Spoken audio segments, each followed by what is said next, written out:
আমি আমার মাকে প্রশ্ন করেছি, মা তুমি যখন 2 হাত তুলে কাঁদো, আপনারা দেখবেন মায়েরা মাঝে মাঝে চোখের পানি ছেড়ে দিয়ে চোখের পানি চোখ ফুলিয়ে তারা কাঁদে। আমি আমার মাকে প্রশ্ন করেছি, মা তুমি যখন দোয়া করো তখন তুমি বলো তুমি সবার আগে কার জন্য দোয়া করো? সেই মা কি বললেন জানেন? সেই মা কি উত্তর দিলেন জানেন? আরে বাপ, তুই জানতে চাস আমি যখন দোয়া করি, আমি যখন 2 হাত তুলে দোয়া করি, আমি আমার রোগের কথা ভুলে যাই, আমি আমার সমস্যার কথা ভুলে যাই, আমি সবার কথা ভুলে গিয়ে আমি যখন দোয়া করি আগে তোর জন্য দোয়া করি, আমার সন্তানের জন্য দোয়া করি। আল্লাহু আকবার। দেখেছেন মায়ের প্রতি আমাদের কোনো ভালোবাসা নেই। মুহাম্মদ সাল্লাল্লাহু আলাইহি ওয়াসাল্লাম একবার ওমর রাদিয়াল্লাহু তাআলা আনহুকে ডেকে বললেন, শোনো ওমর, হজ করতে ওয়াইস কারনী নামক একজন ব্যক্তি আসবে, তুমি তার কাছে দোয়া চেও। ওমর তার কাছে দোয়া চাইলে আল্লাহ তোমাকে, তার কাছে দোয়া চাইলে দোয়া কবুল হয়ে যায়। ওমর রাদিয়াল্লাহু তাআলা আনহুর মতো এত সম্মানিত একজন সাহাবীকে বললেন ওয়াইস কারনীর কাছে দোয়া চাইতে। তার কারণ কি জানেন? তার কারণ হচ্ছে ওয়াইস কারনী মায়ের খেদমত করতে করতে, মাকে সম্মান করতে করতে, মায়ের দোয়া নিতে নিতে এমন পর্যায়ে চলে গেছে আল্লাহ দুনিয়াতেই তাকে সম্মান দান করেছেন। আল্লাহু আকবার। দেখেছেন, এই জন্য ওমরের মতো সাহাবীকে বললেন ওয়াইস কারনীর কাছে দোয়া চাইতে। করোনা হওয়ার পরে, করোনার কথা মনে আছে? করোনা হওয়ার পরে আপনারা দেখেছেন বন্ধুর কাছে যায় নাই, প্রতিবেশী আরেক প্রতিবেশীর কাছে যায় নাই, স্বামী স্ত্রীর কাছে যায় নাই। করোনা হওয়ার পরে বন্ধুর কাছে যায় নাই, বান্ধবীর কাছে যায় নাই, এক বন্ধু আরেক বন্ধুর কাছে যায় নাই, প্রতিবেশীর কাছে যায় নাই। কিন্তু এখন এই ইতিহাসের পাতা খুললে দেখা যায়, এখন এই ইতিহাস সাক্ষী আছে, মা তার ছেলেকে কাঁধে করে হাসপাতালে নিয়েছে। করোনা হওয়ার পরে বাবা তার ছেলেকে কাঁধে করে হাসপাতালে নিয়েছে। এখন এই ইতিহাস সাক্ষী আছে, করোনা হওয়ার পরে মা তার ছেলেকে চুমু খেয়েছে। করোনা হওয়ার পরে বাবা তার ছেলের পাশে সারা রাত ছিল, ঠিক কিনা? একদিন আব্দুল্লাহ ইবনে ওমর রাদিয়াল্লাহু তাআলা আনহু কাবার পাশে দাঁড়িয়েছিলেন। তিনি দেখলেন একজন যুবক তার মাকে কাঁধে করে করে তাওয়াফ করাচ্ছে। আব্দুল্লাহ ইবনে ওমর রাদিয়াল্লাহু তাআলা আনহু তার দিকে তাকিয়ে থাকলেন। এরপর যুবকটি আব্দুল্লাহ ইবনে ওমর রাদিয়াল্লাহু তাআলা আনহুর কাছে এসে বললেন, আমি কয়েকটা বছর এভাবে আমি আমার মাকে কাঁধে করে বেড়াই, আমি আমার মাকে বাথরুমে নিয়ে যাই কাঁধে করে, আমি আমার মাকে খাওয়াতে নিয়ে যাই কাঁধে করে, প্রত্যেকটা জায়গায় আমি আমার মাকে এভাবে কাঁধে করে নিয়ে যাই। আপনি বলুন, আপনার কাছে আমার প্রশ্ন, আমি কি আমার মায়ের হক আদায় করতে পেরেছি? আমি কি আমার মায়ের হক আদায় করতে পেরেছি? আব্দুল্লাহ ইবনে ওমর রাদিয়াল্লাহু তাআলা আনহু কি বললেন জানেন? তোমার মা তোমাকে জন্ম দেওয়ার সময় কয়েক হাজার কষ্টের নিঃশ্বাস ছেড়েছে।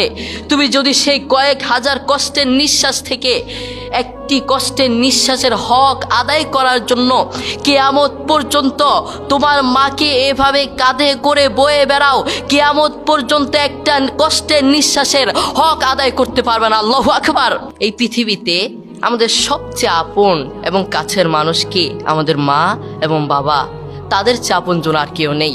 আমাদের উচিত তাদের সাথে সুন্দর ব্যবহার করা, তাদের সাথে সুন্দর আচরণ করা।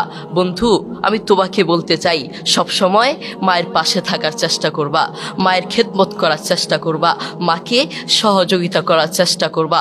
কখনো একটা কাজ করবা না। সেই কাজটা কি?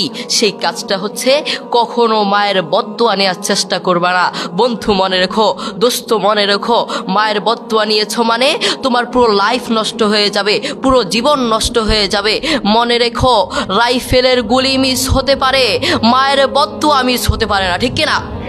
এজন্য মায়ের কাছ থেকে কখনো বদদোয়া নেওয়া যাবে না। রাজি আছি ইনশাল্লাহ?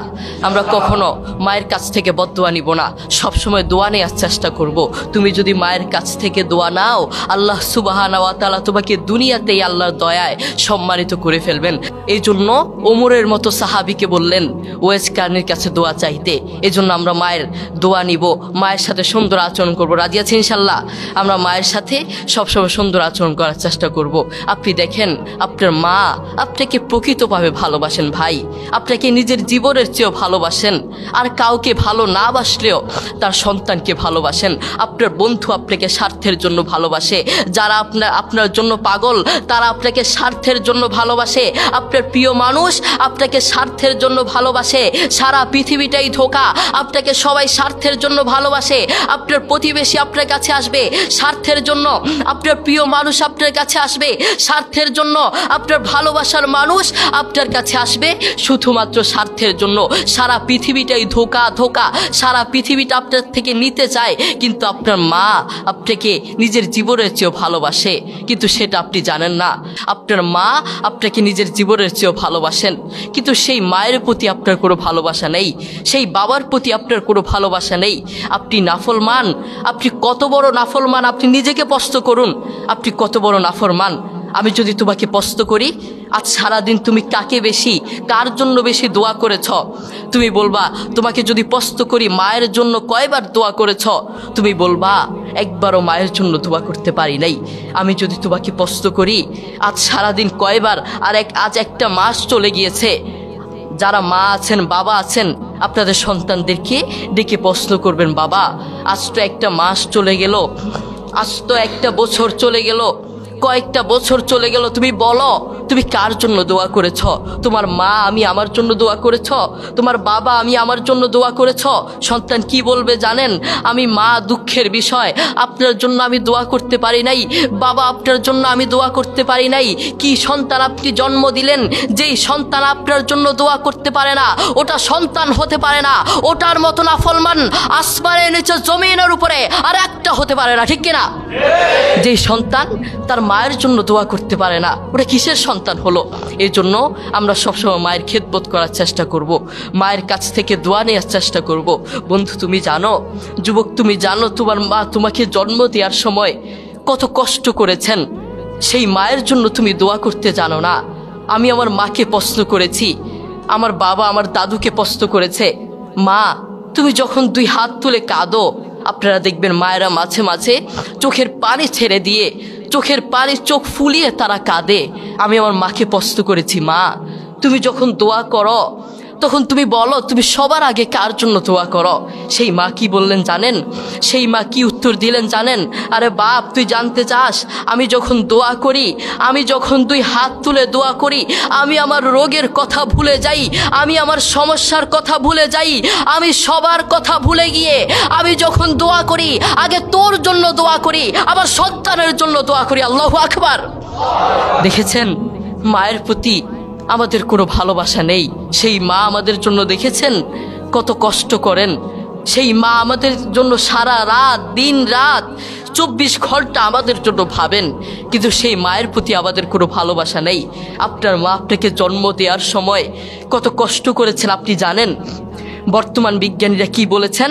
বর্তমান বিজ্ঞানীরা বলেন একজন সুস্থ মানুষকে, একজন জীবন্ত মানুষের হাত পা ধরে ভেঙে দিলে একজন জীবন্ত মানুষ যতটুকু কষ্ট পায়, একজন মা তার চেয়েও বেশি কষ্ট পায় তার সন্তানকে জন্ম দেওয়ার সময়। আল্লাহু আকবার।